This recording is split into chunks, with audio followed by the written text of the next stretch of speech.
Assalamualaikum warahmatullahi wabarakatuh. Salam belajar kepada saudara-saudara semua dimanapun Anda berada. Semoga selalu dalam kebaikan dan selalu dalam pelindungannya. Pelindungan Sang Pencipta alam semesta raya ini dengan segala isinya. Pada kesempatan kali ini, saya akan memberikan contoh analisis data regresi dengan menggunakan data panel. Aplikasinya menggunakan eViews ya, bukan SPSS, karena di dalam SPSS itu ada banyak kendala, bukan tidak bisa dilaksanakan di SPSS untuk analisis data panel, tapi banyak sekali tahapan-tahapannya. Untuk itu, dengan menggunakan eViews ini, kita menjadi lebih ringkas ya untuk mendapatkan hasil analisis data dengan menggunakan data panel. Baik, kita mulai. Yang pertama, seperti biasa, klik file, kemudian new work file. Ya, lalu kita tentukan work file structure type-nya, yaitu balance panel ya. Nah, kita lihat datanya supaya kita paham permasalahannya. Nah, jadi di sini kita memiliki 5 bank ya. 5 bank. Kemudian kita memiliki 4 tahun amatan ya.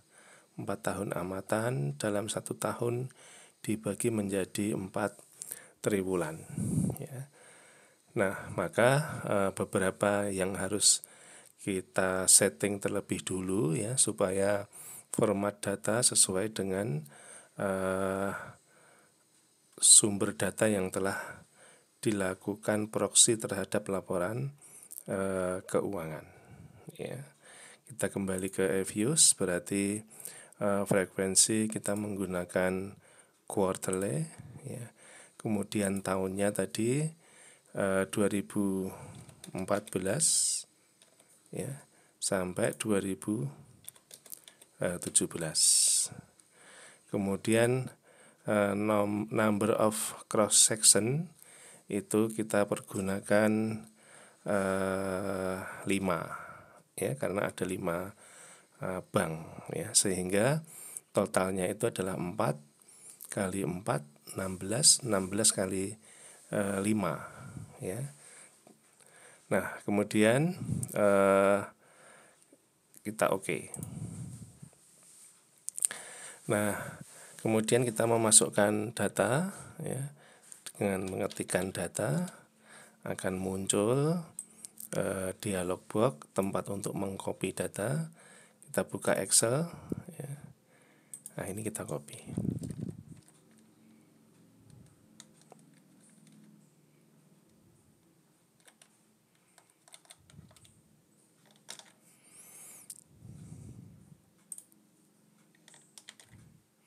Kita turunkan sedikit, naikkan kembali untuk mengisi nama variabel.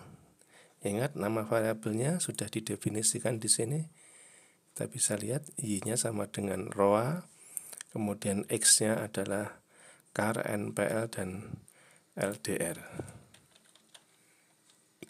Huruf besar saja supaya bagus. Tapi sama saja nanti di sana juga kecil ya. Di sini akan kecil juga. ROA, kemudian NPL, kemudian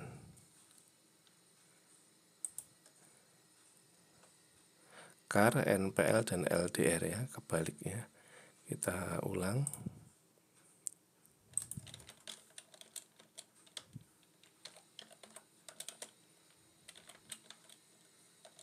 Nah, sudah seperti ini. Kita siap untuk menganalisis. Ya, adapun yang perlu kita ketahui dulu bahwa untuk analisis data panel ini kita akan dihadapkan pada 3 pilihan, yaitu pilihan untuk common ya, common effect model atau CEM, kemudian common fixed effect model atau FEM ya, kemudian RAM ya atau random effect model. Nah, untuk none di sini berarti yang kita pilih adalah common model ya, common model atau model seperti di video yang pertama ya, yaitu complete model atau model yang awal ya.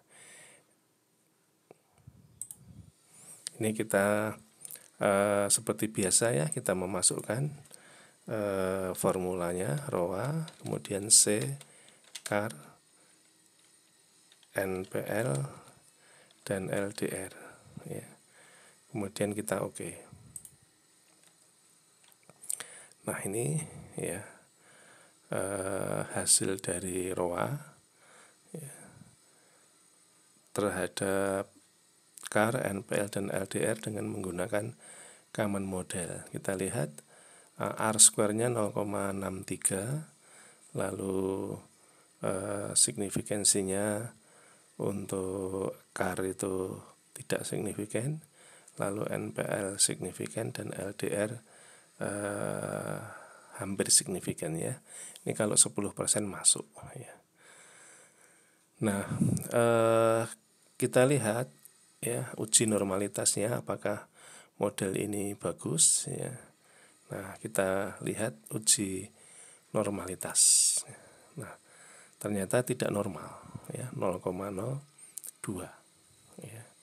Nah, maka karena common model itu belum merupakan model yang terbaik, maka kita menggunakan model yang kedua, yaitu model FEM ya, fixed effect model. Nah, ini kita rubah fix ya, kemudian oke ya, ini fixed effect model.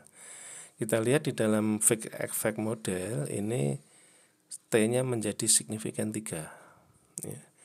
Kemudian R square-nya 0,84. Nah, ini dari sisi analisis data yang telah menghasilkan uji hipotesis bagus ya, uji hipotesisnya bagus. Kita lihat uji asumsinya ya. Nah, untuk uji asumsinya kalau fixed effect model itu kita gunakan redundant fixed effect likelihood ratio ya, ini. Nah, ini kita lihat bahwa nilai cross section chi-square itu signifikan ya, berarti model ini bagus ya, model ini bagus. Nah, tapi kita hendaknya mencoba model yang ketiga, yaitu RAM, yaitu random effect model ya, untuk formula yang sama ya. Klik estimate ya. Nanti kita hafalkan dulu ya nilai-nilainya ya, nilai-nilainya. Jadi ini signifikan ya 70,38. Kemudian untuk hasil uji signifikansinya juga bagus ya, tiga-tiganya malah justru lebih baik daripada model yang common ya. Nah, kemudian yang ketiga, yang random effect, nah, kita oke saja ya. Kita lihat signifikansinya lebih bagus yang kedua ya, yang fixed effect model, karena di sini nilai CAR itu tidak signifikan.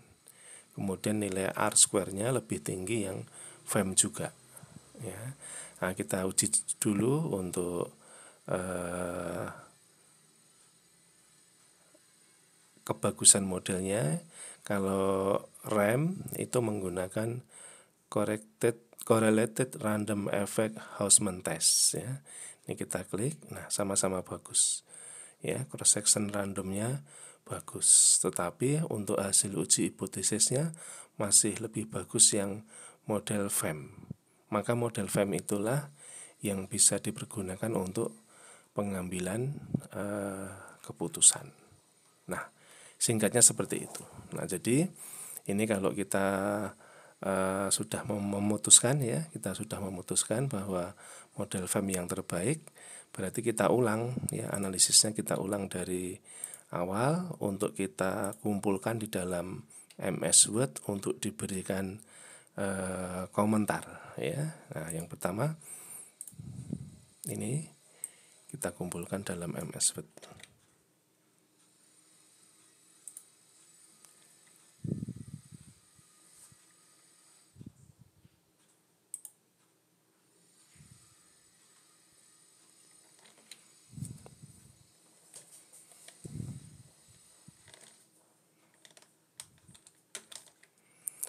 Proses pengkopiannya belum sempurna ya, belum di OK ya. Ya, ini kita tulisi common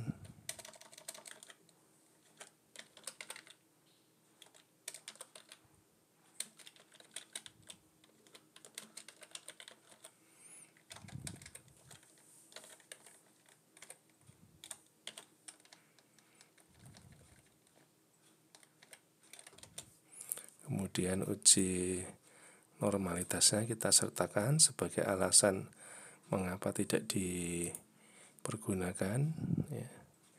Ini kalau di freeze tidak bisa di copy ya, berarti kita gunakan teknik lain di print screen, kemudian membuka Paint, New,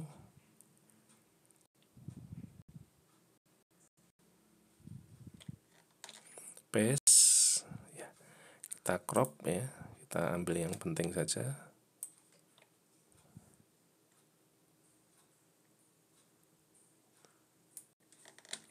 Lalu kita paste di sini, kita potong, kita kecilkannya supaya berkumpul. Yang penting nilainya jelas ya, 0,02 itu tidak normal ya datanya ya. Kemudian model yang kedua adalah fix effect model.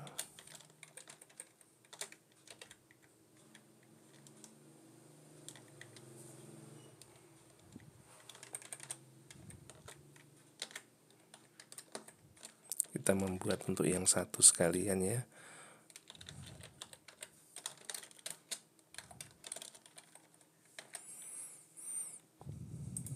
Nah, ini kita hilangkan karena ini hasil dari freeze ya. Kemudian kita estimate di sini boleh. Ini kita tukar menjadi fix ya.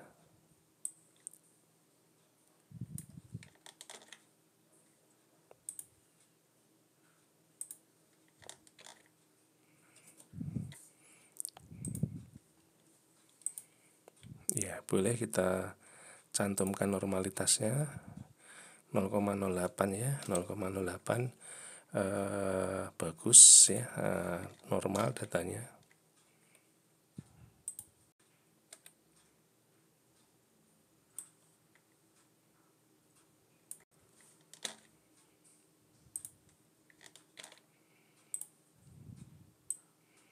Kalau yang model common tadi tidak normal ya, karena signifikan. Probability Jack Bera signifikan, berarti datanya tidak normal ya. Kemudian uji yang kedua ya, kalau menunjukkan bahwa nilai-nilai FEM itu lebih baik ya, kita uji yang kedua yaitu redundant fixed effect likelihood ratio ya, ini bagus.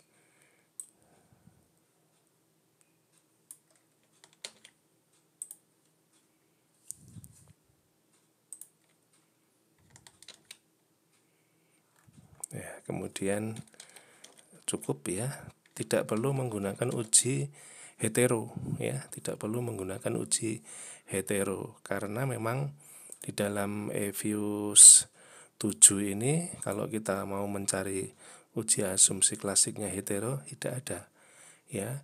Kalau ada uji hetero itu nanti datanya bukan data panel ya.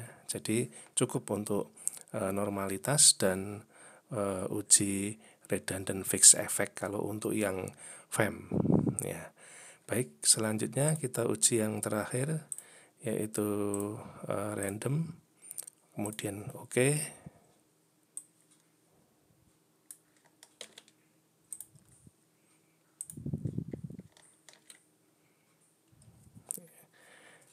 Kalau tidak cukup diturunkan saja supaya lebih jelas.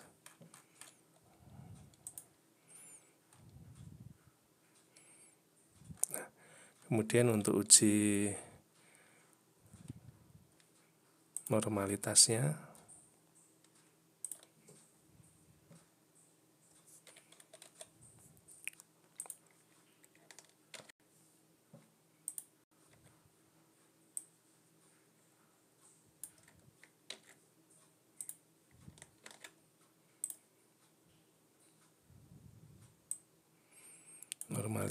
untuk random tidak normal ya.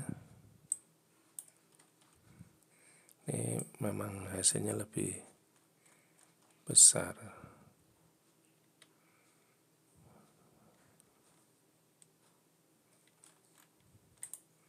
Hasilnya tabel itu lebih besar ya, jadi ini mendapatkan porsi yang kecil.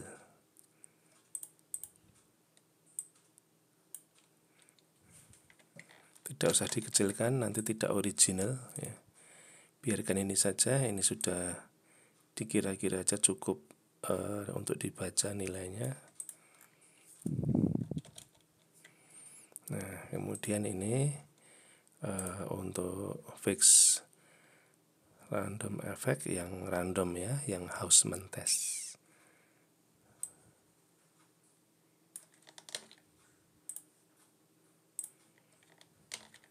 Nah, selesai.